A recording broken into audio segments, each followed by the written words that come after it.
ماں باپ کے ساتھ بھلائی کرتے ہو، اگر ان میں سے ایک یا دونوں تمہارے سامنے بڑھاپے کو پہنچ جائیں تو ان کو اف تک نہ کہنا اور نہ انہیں جھڑکنا، اور ان سے بات ادب کے ساتھ کرنا، اور عجز و نیاز سے ان کے آگے جھکے رہو اور ان کے حق میں دعا کرو کہ اے پروردگار،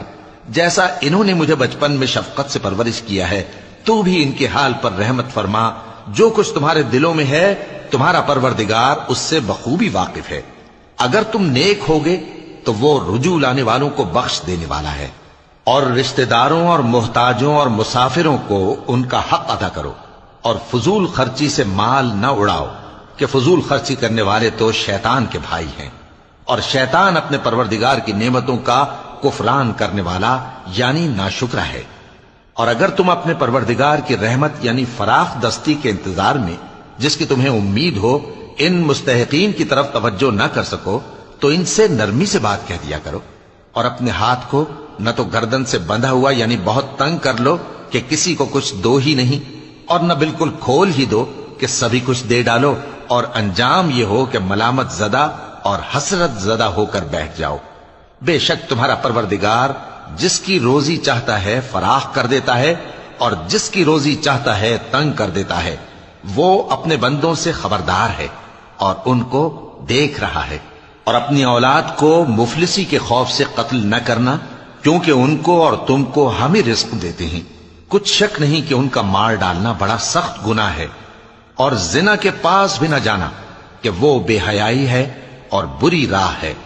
اور جس جاندار کا مارنا اللہ نے حرام کیا ہے اسے قتل نہ کرنا مگر جائز طور پر یعنی بفتوائے شریعت،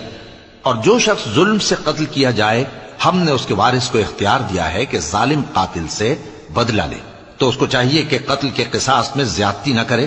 کہ وہ منصور و فتح یاب ہے، اور یتیم کے مال کے پاس بھی نہ پھٹکنا مگر ایسے طریق سے کہ بہت بہتر ہو، یہاں تک کہ وہ جوانی کو پہنچ جائے، اور عہد کو پورا کرو کہ عہد کے بارے میں ضرور پرسش ہوگی، اور جب کوئی چیز ناپ کر دینے لگو تو پیمانہ پورا بھرا کرو، اور جب تول کر دو تو ترازو سیدھی رکھ کر تولا کرو، یہ بہت اچھی بات اور انجام کے لحاظ سے بھی بہت بہتر ہے۔ اور اے بندے، جس چیز کا تجھے علم نہیں اس کے پیچھے نہ پڑ کہ کان اور آنکھ اور دل ان سب اعضاء کے بارے میں ضرور باز پرس ہوگی، اور زمین پر اکڑ کر اور تن کر مت چل کہ تو زمین کو پھاڑ تو نہیں ڈالے گا اور نہ لمبا ہو کر پہاڑوں کی چوٹی تک پہنچ جائے گا، ان سب عادتوں کی برائی تیرے پروردگار کے نزدیک بہت ناپسند ہے۔ اے پیغمبر، یہ ان ہدایتوں میں سے ہیں جو اللہ نے حکمت کی باتیں تمہاری طرف وحی کی ہیں، اور اللہ کے ساتھ کوئی اور معبود نہ بنانا کہ ایسا کرنے سے ملامت زدہ اور راندہ درگاہ بنا کر جہنم میں ڈال دیے جاؤ گے۔ مشرکو، کیا تمہارے پروردگار نے تم کو تو لڑکے دیے اور اپنے لیے فرشتوں کو بیٹیاں بنایا؟ کچھ شک نہیں کہ یہ تم بڑی نامعقول بات کہتے ہو، اور ہم نے اس قرآن میں طرح طرح کی باتیں بیان کی ہیں تاکہ لوگ نصیحت حاصل کریں، مگر وہ اس سے اور بدک جاتی ہیں۔ کہہ دو کہ اگر اللہ کے ساتھ اور معبود ہوتے جیسا کہ یہ کہتے ہیں تو وہ ضرور عرش والے کی طرف لڑنے بھیڑنے کے لیے رستہ نکالتے، وہ پاک ہے، اور جو کچھ یہ بکواس کرتے ہیں اس سے اس کا رتبہ بہت عالی ہے۔ ساتوں آسمان اور زمین اور جو لوگ ان میں ہیں سب اسی کی تسبیح کرتے ہیں، اور مخلوقات میں سے کوئی چیز نہیں مگر اس کی تعریف کے ساتھ تسبیح کرتی ہے، لیکن تم ان کی تسبیح کو نہیں سمجھتے، بے شک وہ بردبار ہے،